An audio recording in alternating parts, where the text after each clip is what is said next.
Welcome to PDTV. Congress party AP అధ్యక్షురాలు YS Sharmila గారు YSR Congress party అధినేత జగన్మోహన్ రెడ్డి గారి గురించి కొన్ని కీలకమైనటువంటి వ్యాఖ్యలు చేయడం జరిగింది. మరి వీటి వెనుకున్నటువంటి ఉద్దేశం ఏంటి, అసలు ఏం జరగబోతుంది, ఈ అంశాల మీదే మనతో విశ్లేషించడానికి ప్రముఖ రాజకీయ విశ్లేషకులు పురుషోత్తం రెడ్డి గారు మనతో ఉన్నారు. ఆయనతో మాట్లాడదాం. నమస్తే పురుషోత్తం రెడ్డి గారు. నమస్తే చరణ్ గారు. సార్, షర్మిల గారు మాట్లాడుతూ మళ్ళా జగన్ ఎందుకు రావాలి, ఏపీకి జగన్తో అవసరం ఏముంది, ప్రజలు ఒకసారి ఇచ్చినటువంటి అవకాశాన్ని ఆయన దుర్వినియోగం చేసుకున్నారు, బంగారు పళ్ళెంలో అన్నీ పెట్టిస్తే కాలదన్నుకున్నారు అని చెప్పి ఆమె వ్యాఖ్యానించడం జరిగింది.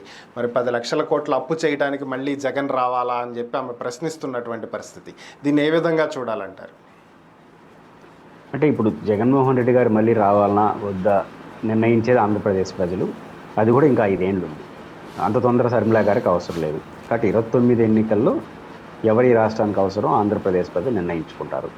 ఇప్పుడు జగన్ ఎందుకు మళ్ళీ రావాలని అడగదు, నేను ఎందుకు రాకూడదని ఆమె అడగాలి. ఆమె ఒక రాజకీయ నిర్ణయం తీసుకోవాలి. ఇప్పుడు షర్మిల గారి ముందున్న సవాల్ ఏంటంటే జగన్ ఎందుకు రాకూడదు, చంద్రబాబు ఎందుకు రాకూడదు, ఇవి కాదు. కాంగ్రెస్ పార్టీ ఎందుకు రాకూడదు అని అనుకుంటే ఈ ప్రశ్నలు, ఇట్లాంటి రాజకీయ వైఖరులు ఉండవు.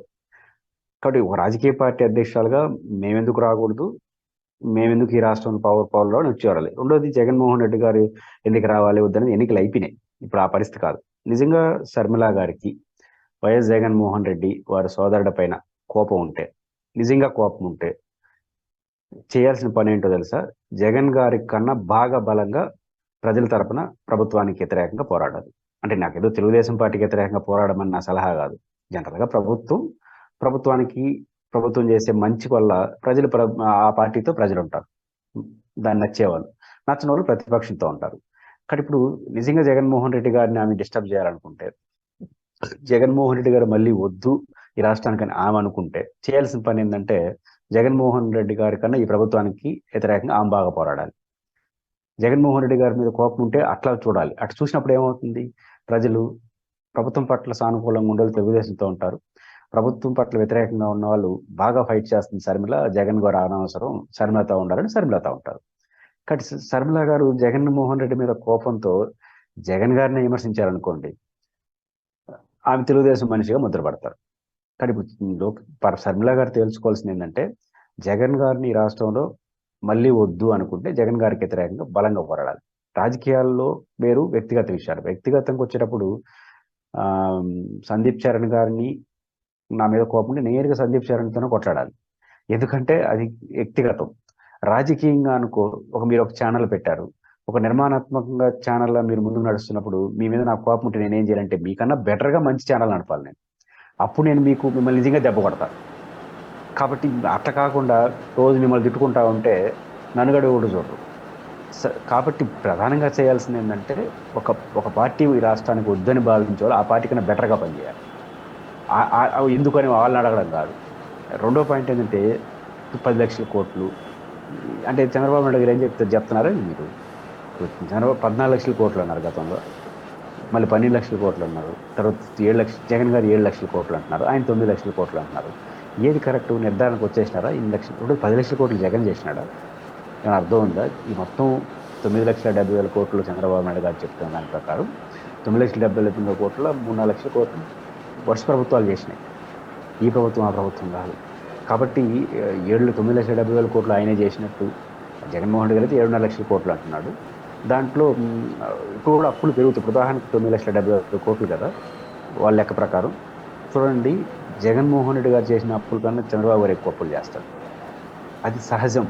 ఎందుకంటున్నానంటే, ఇప్పుడు జగన్మోహన్ రెడ్డి గారు ఎండ్ ఆఫ్ ద డేకి ఆంధ్రప్రదేశ్ బడ్జెట్లో పర్ ఇయర్ 40 నుంచి 50 వేల కోట్ల రూపాయలు గతంలో తెచ్చుకున్న దానికి వడ్డీ కట్టాలి. ఎంత? 50 వేల కోట్ల రూపాయలు. ఇప్పుడు కొత్తగా వచ్చిన ప్రభుత్వం 2 చేయాలి. పాత తరహాలో అప్పు చేయాలి, గతానికి వడ్డీ కట్టాలి. అంటే 50,000 కట్టాలి, 50,000 కోట్లు కట్టాలి. అదనంగా బండి నడవాలి కదా, కావాలి. అంటే పెరుగుతూ ఉంటుంది. ఎక్కడో ఒకసారి దీనికి ముగింపు పలకపోతే పెరుగుతూ ఉంటుంది. కాబట్టి కొత్తగా ఆయన ఎక్కువ చేసిన అప్పు అంటే చేయక తప్పదు. ఉమ్మడి ప్రభుత్వం కన్నా, ఉమ్మడి రాష్ట్రం కన్నా ఆంధ్రప్రదేశ్ దాంట్లో చంద్రబాబు గారు ఎక్కువ చేసినారు. చంద్రబాబు నాయుడు గారి కన్నా కొంత ఎక్కువ జగన్ గారు చేసినారు. రేపు ఇప్పుడు జగన్ గారి కన్నా చంద్రబాబు ఎక్కువ చేయబోతున్నారు, గ్యారంటీ. కాబట్టి ఇట్లా ఉంటాయి అప్పులు అనేది అది వేరే చర్చ. రెండో పాయింట్ ఏంటంటే ప్రజలు అవకాశం ఇచ్చారు, వాళ్ళు తిరస్కరించారు. వద్దు, నెక్స్ట్ ఆయన ఎందుకు ఇవ్వాలి, అది నిర్ణయించాల్సిన ప్రజలు, మీరు కాదు కదా. వద్దు అనుకుంటున్నారా, చంద్రబాబు నాయుడు గారు కొనసాగాలనుకుంటున్నారా, లేకపోతే మీరు ఆల్టర్నేటివ్ కాదలుచుకున్నారా? మీరు ఆల్టర్నేటివ్ కాదలుచుకుంటే ఎవరికి ఆల్టర్నేటివ్? జగన్ గారికి ఆల్టర్నేటివ్. జగన్ గారికి ఆల్టర్నేటివ్ కావాలంటే ఏం చేయాలి? జగన్ గారి కన్నా బలంగా పోరాడండి. దాన్ని వదిలేసి ఏదేదో మాట్లాడితే లాభం ఉంది. కాబట్టి నిజంగా షర్మిల గారికి జగన్మోహన్ రెడ్డి తన అన్న మీద కోపం ఉంటే అన్న కన్నా బాగా కొట్లాడాలి. రాజకీయం అది. రాజకీయాలలో ఒక వ్యక్తి ఒక పార్టీ మీద, ఆ పార్టీ అవసరం ఈ రాష్ట్రానికి లేదనుకుంటే ఆ పార్టీని తిడితే సాధ్యం కాదు. ఆ పార్టీ కన్నా బెటర్గా ఫైట్ చేస్తే పరవుతాడు.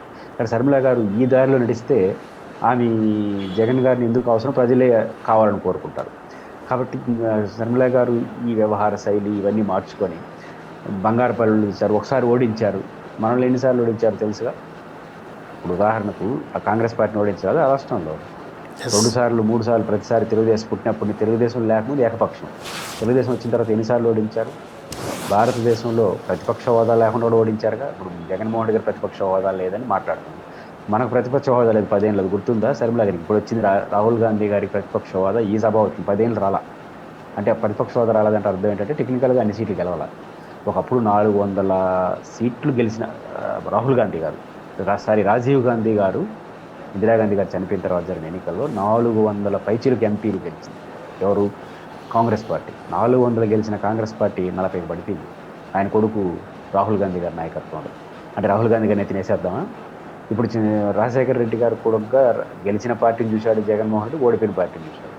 కాబట్టి ఓడిపోతే ఇంక అయిపోయినట్టేనా? అలాంటి కాంగ్రెస్ ఇంక జీవితంలో దేశంలో రాజకీయాలు చేయకూడదు, ఆపేస్తారా? కాబట్టి ఓడిపోవడం గెలవడం పాయింట్ కాదు. ఆమె ఫైట్ చేయాల్సింది ఆల్టర్నేటివ్ కాదలుచుకుంది అధికార పార్టీ. ఆ పని చేస్తే నిజంగా జగన్ గారి మీద కోపం తెచ్చుకున్నాడు. కానీ అట్లా కాకుండా ఆమె ఇట్లే నడిస్తే జగన్ గారి కరెక్ట్ ప్రతిపక్షం, ఈ చంద్రబాబు నాయుడు మనిషిగా ముద్రపడిపోతారు. రాజకీయాల్లో నేరుగా ఒక వ్యక్తికి సహాయం చేసిన అవసరం లేదు. మనం చేసే రాజకీయం ఎవరికి ఉపయోగపడుతుందో వాళ్ళ మనిషి మనం అయిపోతాం. మీరు జగన్ గారిని విమర్శిస్తే చంద్రబాబు మనిషి అయిపోతారు. చంద్రబాబు నాయుడు గారిని విమర్శిస్తే చంద్రబాబుకి వ్యతిరేకులు అందరికీ మీరు కూడా ఒక పర్సనాలిటీగా మిగులుతారు. చంద్రబాబు నాయుడు గారు ప్రభుత్వానికి వ్యతిరేక పర్సనాలిటీగా మిగలదలుచుకున్నారా? జగన్కి వ్యతిరేకంగా మాత్రమే దలుచుకుంటే మాత్రం మీరు మరింత డిగ్రేడ్ అవుతారు. అంతేందుకు మొన్న ఎన్నికల్లో మనకు వచ్చిన ఓట్లోని శర్మిల గారికి వచ్చిన ఓట్లని ప్రజలు ఓట్లేదు కాబట్టి శర్మిల గారు రాజకీయాలు ముగించేస్తారా? కాదు కదా. కాబట్టి శర్మిల గారు ఆ వైఖరి మార్చుకుంటే మంచిది. జగన్ గారు సమర్థించమనట్లేదు, జగన్ గారి కన్నా బలంగా కొట్లాడమని చెప్తున్నారు. కాబట్టి అది వదిలేస్తే ఆమెకే నష్టం, రాజకీయాలు కూడా అంత మంచిది కాదు. ఓకే సార్, జనరల్గా అధికారంలో ఉన్నటువంటి పార్టీ మీద విమర్శలు ఎక్కువ వస్తాయి. కానీ ఇక్కడ పరిస్థితి ఏంటంటే విచిత్రంగా అధికారంలో ఉన్న ప్రతిపక్షంలో ఉన్న వైఎస్ఆర్ కాంగ్రెస్ పార్టీయే లేదంటే జగన్మోహన్ రెడ్డి టార్గెట్ అవ్వటాన్ని ఎలా చూడాలి? టార్గెట్ ఎవరికి అవుతున్నారు? జగన్ని రాజకీయంగా ఇష్టం లేదు టార్గెట్ అవుతున్నాడు. జగన్ ఇప్పుడు బీజేపీకి జగన్ ఇష్టం లేదు, జనసేనకి జగన్ ఇష్టం లేదు, తెలుగుదేశానికి జగన్ ఇష్టం లేదు, ఆయన టార్గెట్ అయినాడు. ఇప్పుడు జగన్ గారి యొక్క విధానాలు నచ్చుకున్న టార్గెట్ అయినారు వీళ్ళు. శర్మిల గురించి పక్కన పెడదాం. బీజేపీకి ఏమి నచ్చి తెలుగుదేశం పోయింది చెప్పమని? చివరికి వాళ్ళ మేనిఫెస్టోలో కూడా బాధ్యత తీసుకోవాలి. పవన్ కళ్యాణ్ గారికి ఏమి నచ్చి పోయినాడు తెలియదు. ఆయన ఏదేదో చెప్పినాడు, సంక్షేమ పథకాలు ఏందన్నాడు, వాళ్ళు ఏదేదో మాట్లాడు. సంక్షేమ పథకాలు మళ్ళీ ఆయన ఎంతకన్నా బెటర్గా ఇస్తారంటున్నాడు. ఏమనాలి దాన్ని? కాబట్టి జగన్ గారిని వ్యతిరేకించే వాళ్ళందరూ ఒక చోట చేరుతున్నారు. జగన్ గారికి వ్యతిరేకంగా పోతున్నారంటే జగన్ గారి విధానాలు లేదు బాగలేక మిగతా వాళ్ళు బాగుండదు. జగన్ గారు వాళ్ళకి నచ్చలేదు, వాళ్ళు పోయారు. ఇప్పుడు శర్మిల గారికి ఎందుకు కొట్లాడుతున్నారు? ఇప్పుడు చూడండి, కాంగ్రెస్ పార్టీలో హేమాహేమలు ఉన్నారు రాష్ట్రంలో, వాళ్ళు ఎవరు జగన్ తిట్టట్లేదు, ఈమె ఒకటే తిడతాం. అంటే ఆమె పర్సనల్ కోపాలు ఉన్నాయి. ఆ పర్సనల్ కోపాలని రాజకీయ కోపాలుగా మార్చేస్తున్నారు. అందువల్ల ఎవరికి నష్టం ఆమెకి నష్టం. కాబట్టి జగన్ గారికి వ్యతిరేకంగా మాట్లాడుతున్నారంటే వాళ్ళకి రాజకీయంగా జగన్ అంటే ఇష్టం లేదు, అంతకు మించిన లాజిక్ ఏం లేదు. అది జగన్ గారికి ఒక దశలో బలహీనంగా అనిపిస్తుంది. అదే జగన్ బలంగా మారుతుంది. ఇప్పుడు శర్మిల గారైనా వామపక్షాలైనా వీళ్ళందరూ చంద్రబాబు నాయుడు గారికి వ్యతిరేకంగా మాట్లాడిన జగన్కి వ్యతిరేకంగా మాట్లాడితే వాళ్ళందరూ ఎవరు మనుషులు అయిపోతారంటే తెలుగుదేశం మనుషులు అయిపోతారు. దానివల్ల ఏమవుతుందంటే జగన్ గారు మీరు అన్నట్టు అందరూ జగన్ని విమర్శిస్తున్నారు ఎందుకనే ప్రశ్న వస్తుంది. కానీ రెండో వైపు ఏమొస్తుంది? చంద్రబాబుని వ్యతిరేకించే ప్రతి ఒక్కరు జగన్తో చేస్తారు. ఇప్పుడు శర్మిల గారు బలమైన ప్రతిపక్షంగా ముందుకు వచ్చి అధికార పార్టీకి వ్యతిరేకంగా పోరాడితే జగన్ నష్టం. ఎందుకంటే కొంతమంది అయినా శర్మిల గారు బాగా పోరాడుతుంది కదా అని 10 మంది అంటానే పోతారు. ఎప్పుడైతే ఈయన తిడతా ఉందో వాళ్ళు పోతే జగన్ గారికి చాలా పెద్ద సహాయం చేస్తుంది. శర్మిల గారు రాజకీయాల్లో జగన్కి చాలా పెద్ద సహాయం చేస్తూ ఉంది. ఆమె కోపంతో చేస్తూ ఉంది, అది ప్లస్ అయిపోతుంది. కాబట్టి జగన్ గారికి సోదరి ఆయన అధికారంలో ఆయనతో కలిసి తిరిగినప్పుడు ఎంత సహాయం చేస్తూ ఉందో డైరెక్ట్గా చేయాలని, ఇప్పుడు చేయకూడదు అనుకొని అంతకన్నా ఎక్కువ సహాయం చేస్తూ ఉంది. కాబట్టి అది ఆమె ఎంత త్వరగా గుర్తిస్తే మనం మన అన్నని కోపంతో తిడుతున్నామని అనుకుంటుంది. అది ప్రేమగా మారుతా ఉంది జగన్ గారికి. అది ఆమె తొందరగా గుర్తిస్తే మంచిది. ఓకే సార్, అయితే షర్మిల గారు మరికొన్ని వ్యాఖ్యలు చేయడం జరిగింది. ఆయన గడిచినటువంటి 5 ఏళ్ళు బీజేపీతో అక్రమ సంబంధం పెట్టుకుని పైకి మాత్రం ఏపీ ప్రయోజనాల కోసం వర్క్ చేస్తున్నట్లుగా చేశారు. కడప స్టీల్ ప్లాంట్ గురించి మాట్లాడాల, వైజాగ్ స్టీల్ ప్లాంట్ గురించి ప్రశ్నించాల, ప్రత్యేక హోదా గురించి ప్రశ్నించాల. ఇవేవి రాష్ట్ర ప్రయోజనాలను కాపాడలేదు. అలాంటి వ్యక్తి మరలా ఎందుకు రావాలి అని చెప్పి ఆమె ప్రశ్నించడం జరిగింది. మరి దీన్ని ఏమంటారు? ఆమె జయరాం రమేష్ గారిని అడగాలి. ఆమె జయరాం రమేష్ గారికి తెలియకుండా ట్వీట్ చేసినాడా? షర్మిల గారి కన్నా సీనియర్ లీడర్ జయరాం రమేష్ గారు కాంగ్రెస్ పార్టీలో. ఆయన ఏమి ట్విట్ చేశాడు? మన జాయింట్ మీటింగ్లో ఒక వైఎస్ఆర్ కాంగ్రెస్ పార్టీ మాత్రమే ప్రత్యేక హోదా అడిగింది, తెలుగుదేశం పార్టీ అడగలేదని జగన్ గారు ట్విట్ చేయలే. వాళ్ళు మర్చిపోయారు, ఆ వైసీపీ వాళ్ళు. మనం అడిగినామని, మేము అడిగాం, తెలుగుదేశం అడగలేదని వాళ్ళు కూడా చెప్పాలి. ఆయన చెప్పినాడు ట్విట్టర్లో. మరి ఆయన అడగచ్చుగా. లేదండి జయరాం రమేష్ గారు, జగన్ గారు కూడా చంద్రబాబు నాయుడు గారితో బీజేపీతో ఉన్నాడు అని ఆయన చెప్పాలి. పోయి మొన్న మీటింగ్ జరిగింది కదా, పీసీసీ మీటింగ్లో చెప్పుకుంటే సరిపోయిండేది. ఆయన చెప్పలేదు. కాబట్టి జయరాం రమేష్ అడిగితే ఆయన సమాధానం చెప్తాడు. రెండో పాయింట్ ఏంటంటే, మొన్న జరిగినటువంటి ధర్నాలో కాంగ్రెస్లో ఉన్న వాళ్ళందరూ వచ్చినారు, కాంగ్రెస్ రాలేదు. కారణాలు ఏమైనా వాళ్ళు కూడా వ్యతిరేకంగా రాలేదు కదా, ఏదో కారణం, ఏదో బ్యాలెన్స్గా ఉన్నట్టుంది. కానీ వాళ్ళు వచ్చినందరూ ఏం కొన్నారు? ఒక ఆయన అయితే డైరెక్ట్ మైక్లోనే చెప్పినాడుగా, జగన్ గారు ఇది రైట్ టైం ఇండియా భాగస్వాముల కానీ అని అన్నాడు. మరి బీజేపీతో ఉండేవాడిని ఉన్న పిలుస్తాడా? మరి ఆయన అడగాలి, ఎందుకు పిలిచారండి రాష్ట్రంలో, ఆయన బీజేపీతో ఉన్నాడని. బీజేపీతో ఉన్నాడు అనుకుంటే ఇండియా కూటమిలో ఒక రామని వాళ్ళు ఎందుకు పిలిచినారు? ఆయన బీజేపీతో ఉండదలుచుకుంటే మీ పార్టీ సీనియర్ నాయకుడు, మీకైనా పెద్ద నాయకుడు జయరాం రమేష్ ఎందుకు అభినందిస్తూ ట్వీట్ చేశాడు? కాబట్టి షర్మిల గారు ఇవేం తెలుసుకోకుండా మాట్లాడితే ఆమె ఒంటరి అవుతుంది.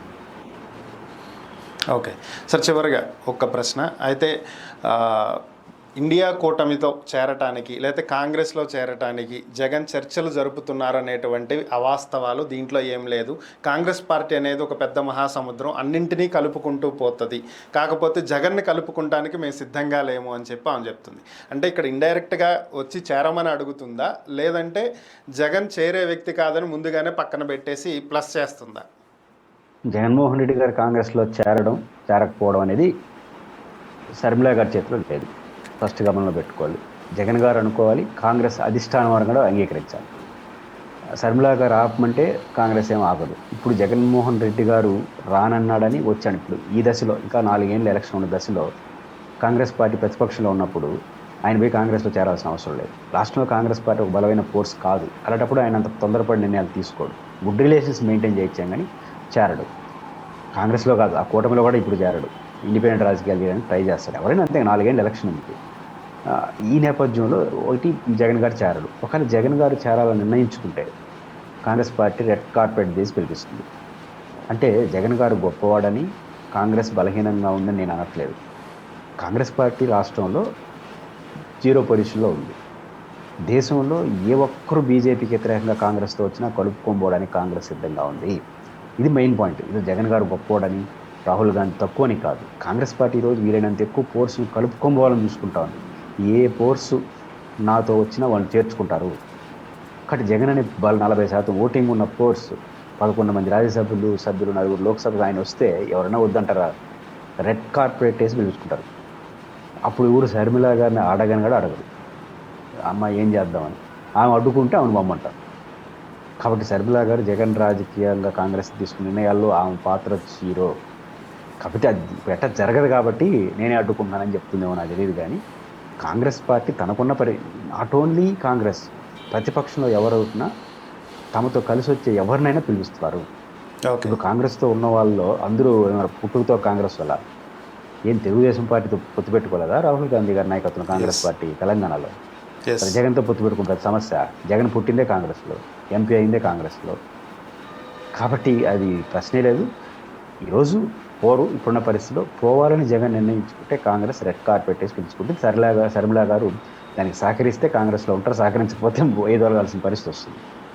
Okay, thank you Purushottam Reddy గారు. ఈ అంశాల మీద మీ విశ్లేషణ అందించినందుకు ధన్యవాదాలు.